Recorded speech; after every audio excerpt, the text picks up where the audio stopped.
si G. Tanji and welcome to the only daily talk show for Filipinos here in America on Free TV. And as they say, may the 4th be with you. Mayo na po.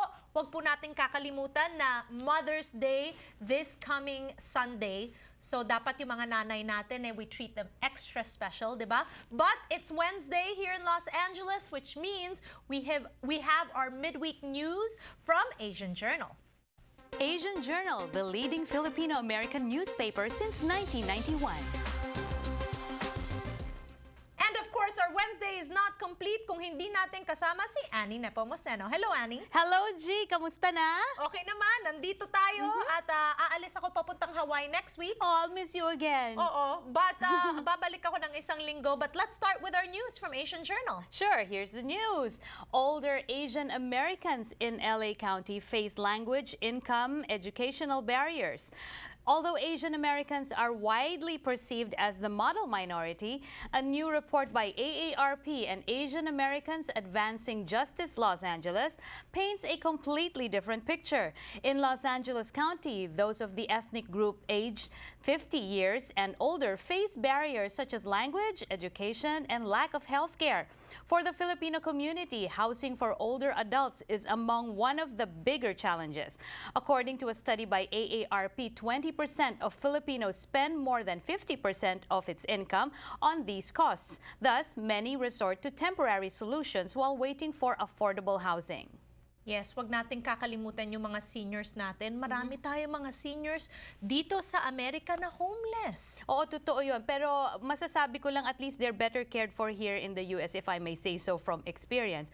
Pero dahil maraming ang mga seniors, nauubusan din ng maraming waiting list. Oo nga naman. Okay, let's move on to our next story from Asian Journal. U.S. extradites FilAm Suspect in Olongapo murder, Filipino-American Jonathan Dwayne Vallain, the primary suspect of the heinous murder of 23-year-old Carrie Aika Mojica in Olongapo City, Zambales in July last year, was extradited by the U.S. back to the Philippines on Sunday, May 1st.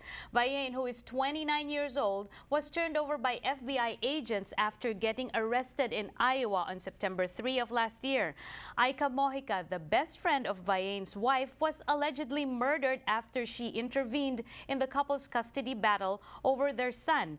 Vallain is temporarily detained at the National Bureau of Investigation office, while the other FilAm suspect, Nino de la Cruz, has already been charged and is now locked up at the Zambales Provincial Jail. That's right. So, yung mga tao na nag-iisip kung tatakbo sila sa Amerika, hindi pa sila mahuhuli, eto, hindi po totoo yan. Nako, think again. Okay, let's move on to our next story and our last story from Asian Journal. Annie? Judge orders Silicon Valley tech company to pay workers more than $160,000 in back minimum wage, overtime, back pay, and damages.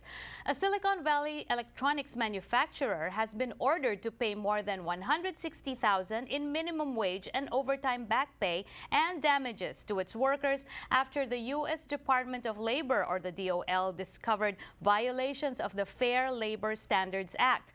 According to a release by the DOL, Bit Micro Networks Incorporated in Fremont, California, allegedly brought computer engineers from its subsidiary in the Philippines to work in the U.S. and paid them in the same wages they earned in the Philippines.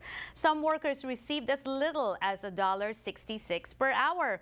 The consent judgment also prevents the company from retaliating against any workers who assert their rights under the Fair Labor Standards Act. Alright, so alam mo, hindi ito ang unang storya ng ganyan, di ba, Annie? Yeah. We had a story about Filipinos that worked in a bakery here in LA. Nangyari din yan, tumakbo yung may-ari, wala na sa Amerika. Pero yung mga taong yon, yung mga bakery workers hanggang ngayon, hindi pa ata nagkakaroon ng hustisya sa case nila. Pero kailangan malaman ng mga tao na ang bayad sa Pilipinas po, ibang-iba po yan sa bayad dito. We have laws here. At saka dito sila nagtrabaho at buti na lang na protektahan sila ng batas dito.